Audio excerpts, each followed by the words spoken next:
Assalamualaikum warahmatullahi wabarakatuh. Alhamdulillahirabbil alamin.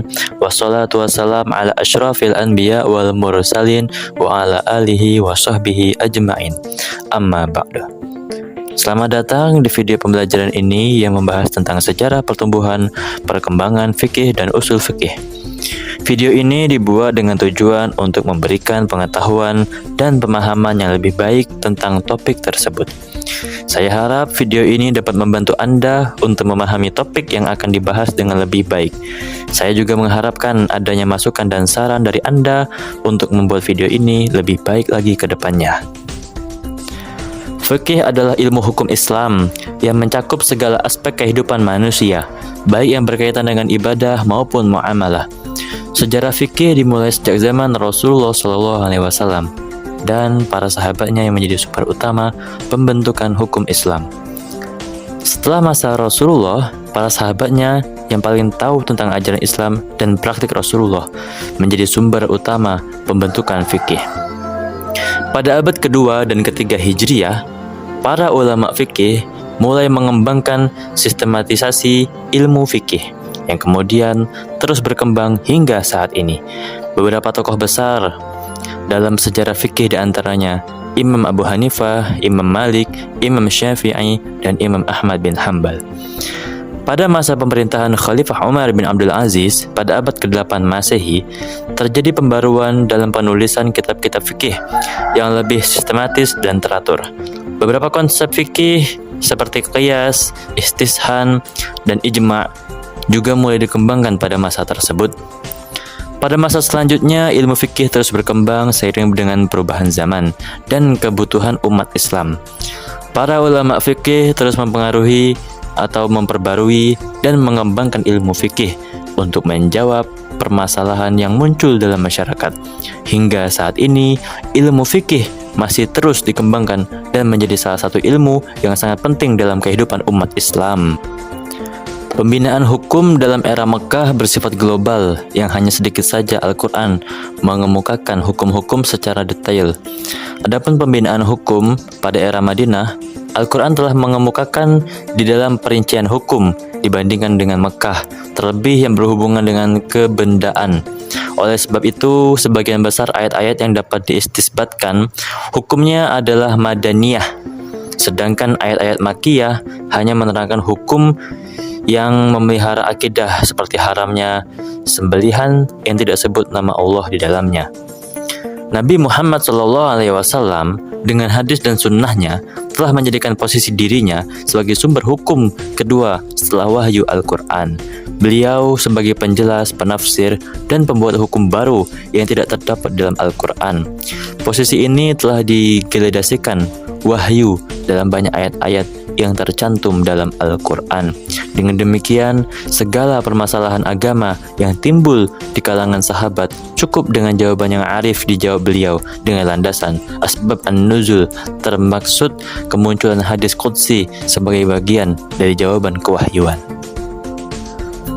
Sepeninggalan Rasulullah SAW, kaum muslimin dipimpin oleh 4 khalifah secara bertahap, yaitu Abu Bakar Siddiq, Umar bin Khattab, Utsman bin Affan, Ali bin Abi Thalib. Pada era kepemimpinan mereka, disadari banyak persoalan hukum yang muncul tanpa bimbingan Nabi. Mereka harus berusaha mencari jalan keluar dari persoalan yang dibutuhkan masyarakat. Dalam kondisi seperti ini, bermunculanlah mujtahid-mujtahid fardi atau parsial dari kalangan sahabat-sahabat. Ada yang menyelesaikan hukum secara sendiri dan ada pula mereka yang memusyawarahkan.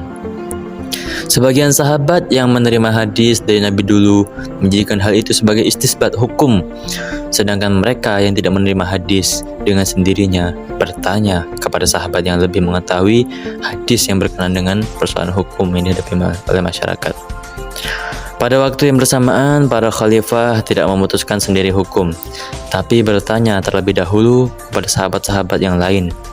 Putusan yang diambil dengan suara bulat atau lazim disebut dengan ijma' lebih kuat dari putusan yang dibuat oleh satu atau beberapa orang saja. Pada zaman Abu Bakar, konsensus masih dapat dipertahankan. Tetapi pada zaman Umar bin Khattab, pengadaan konsensus menjadi kesulitan. Hal ini dikarenakan sahabat-sahabat telah mulai terpisah tempat tinggalnya di daerah-daerah jauh di bawah kekuasaan Islam. Ada yang menetap di Suriah, Mesir, Irak, dan Persia.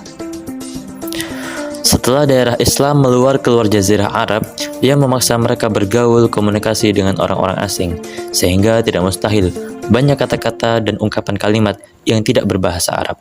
Maka mereka lalu menyusun aturan-aturan kaidah-kaidah dan bahasa yang dijadikan sarana untuk memahami nas secara benar menurut aturan bahasa. Dalam pertumbuhan tingkat pertama, usul fikih belum menjadi ilmu yang berdiri sendiri, melainkan masih berserak-serak di dalam kitab-kitab fikih yang difungsikan oleh para fuqaha sebagai argumentasi yang diambil dari hukum-hukum dalil-dalil yang dikemukakan. Orang pertama yang mengumpulkan tulisan usul fikih yang masih bercampur dengan kodifikasi fikih Islam menjadi suatu perangkat ilmu yang terpisah atau berdiri sendiri. Menurut Ibnu Nadim adalah Abu Yusuf, salah seorang murid Abu Hanifah. Namun, tulisan tersebut tidak sampai kepada kita untuk dikaji lebih lanjut. Adapun orang-orang pertama kali yang mengkodifikasikan pembahasan dan kaidah-kaidah ilmu usul fikih dalam satu kitab yang sangat berharga dan dapat dikaji oleh generasi muda sekarang adalah karya dari Imam Muhammad Idris Asy-Syafi'i.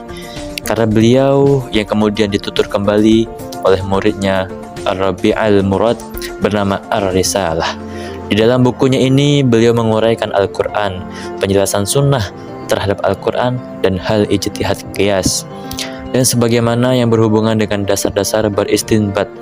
Karena kitab tersebut merupakan kitab usul fikih yang pertama dibukukan orang dan yang dapat sampai kepada kita, maka beliaulah yang terkenal sebagai perintis ilmu usul fikih.